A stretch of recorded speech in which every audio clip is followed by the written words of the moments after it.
Hello, I'm Donna Coyle from the Wales Co-operative Centre, and I'd like to welcome you to our In Conversation.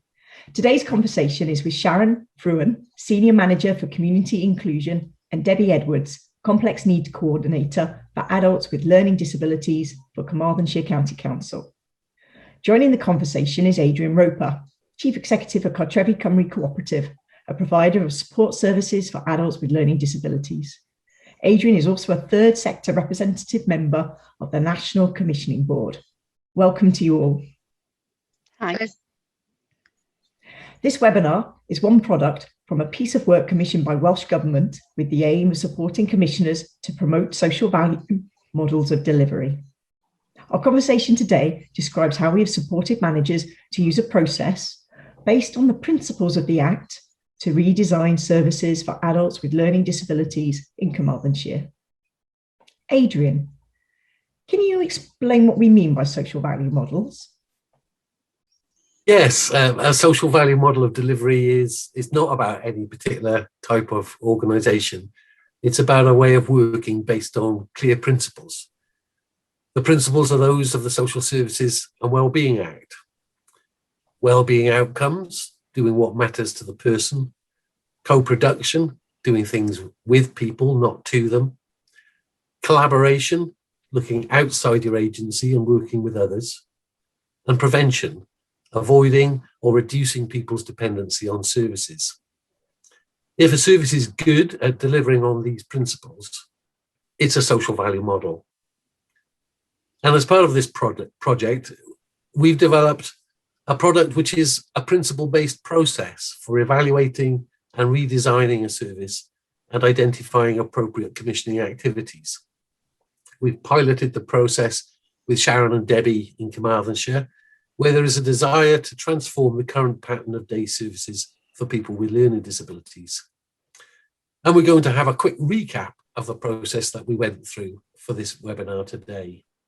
So, Sharon and Debbie, when we evaluated the current service against the principle of wellbeing outcomes, what did it surface for you?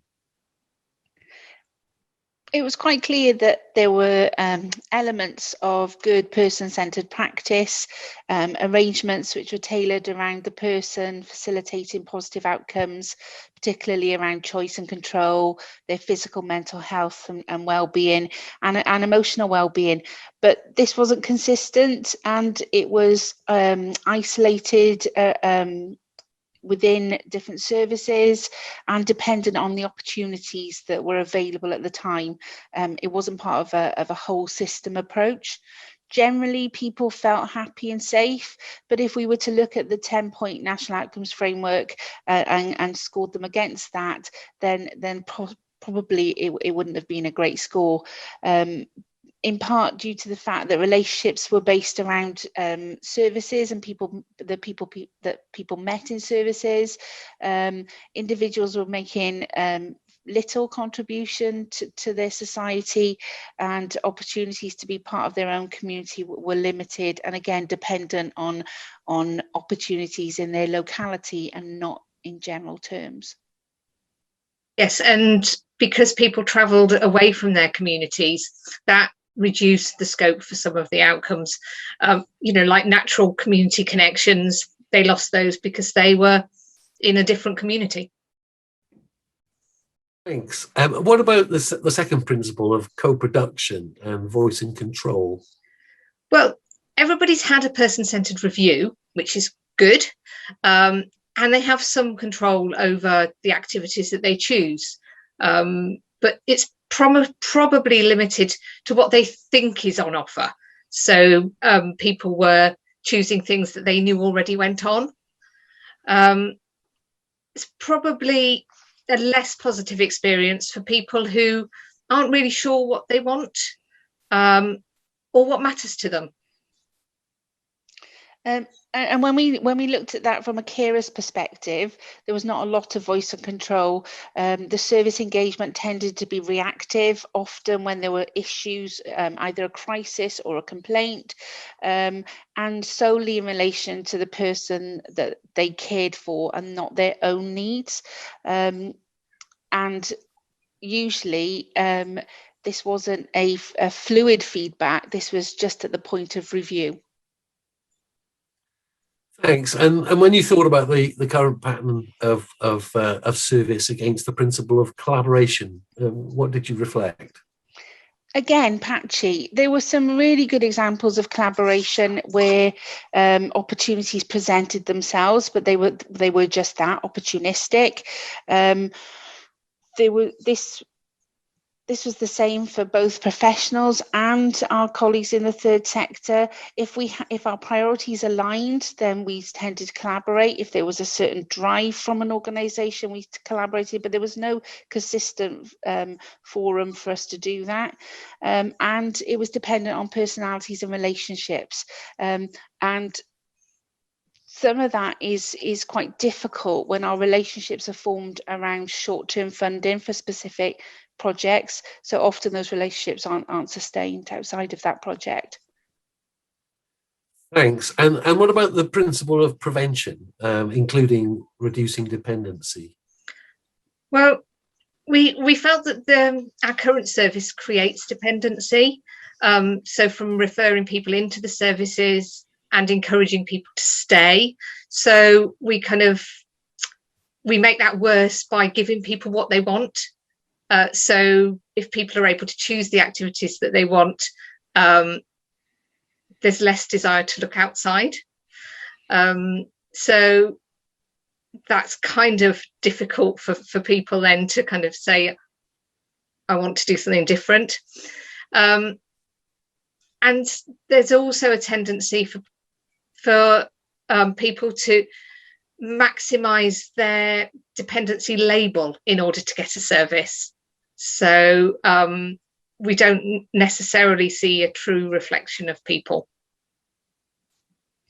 We did find, though, that the respite element for carers had a massive preventative benefit. So where carers knew that their son or daughter, or the person that they care for, was going to be cared for in a really positive environment as far as they were concerned. Carers tell us that we're reliable, that we're consistent, that we've got good quality staff. That gave them peace of mind and really allowed them to kind of relax and shut off, particularly where the carers were older and weren't ready to look for alternative accommodation. The ability to come to day services really held that family together and maintained that family unit. Thanks. And finally, we also looked at added value, social, economic and environmental value. Could you briefly just say something about your reflections about the current service? It's not traditionally been top of our priority list. Around environmental and economic values. We have got some services that have links with the local community and actually do some really good work around recycling, but this is isolated and not replicated across the county. Added to that, the fact that individuals travel some significant distances, one because of the geography of the county, but our services are based in the main urbanisations and not local. Economically, and our green impact is not good, really. Thanks, Sharon. So now, having evaluated the current service using the principles of the Act, what did you come up with in terms of a service redesign? And if we start with locations, where is the service based now and where do you hope it will be based in the future? Well, currently our day services, as Sharon says, are in the main urban areas. So we've got services in Carmarthen and Ammanford and Llanelli, with little elsewhere. Our new model, we want to spread across the county in localities using kind of relevant venues, so local facilities, leisure centres, community venues, places that people know in their own communities. Great. And what about assets, people and resources? What are the assets now and what do you hope will be the assets in the future? Well, currently we've got some building-based centres and their staff teams. And plus we've got some specialist roles. So we've got staff employed as community connectors, So we've got those people in place ready to support people accessing community facilities. But we also want the new model to include the assets of the community regarding the third sector community groups. Debbie mentioned the leisure centres, but we want to spread wider than that. So the natural community resources that exist, the local groups and businesses, as well as the physical resources around such things like the community parks, which we've got an abundance of in Carmarthenshire. Thanks. And what about processes and activities? How might these be different in the redesigned model? So currently our referral processes are geared towards people accessing the day service. So you refer to be able to access a day service rather than a referral being made based on the outcome that the person is wanting to achieve, and the focus being where can that be delivered in the community. Our delivery plans are in the services are orientated towards centre-based activities or segregated activities which we run in the community. So the new model would be geared towards people accessing local opportunities and offering a wider range of individualised and integrated activities. So people accessing yoga classes in the leisure centre and a sewing group in the community centre.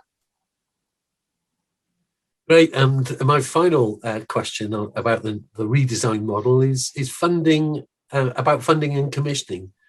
Are you hoping to see different approaches to the funding and commissioning of activities for people with learning disabilities in the county? Yeah, we are, Adrian. It feels like it's fundamental to us moving forward, really. Currently, our internal funding is very much service-based, so each service has a dedicated budget. And I'm not sure how much we look at, how much we spend across all our services, internally and externally, and actually what we could do differently with that money.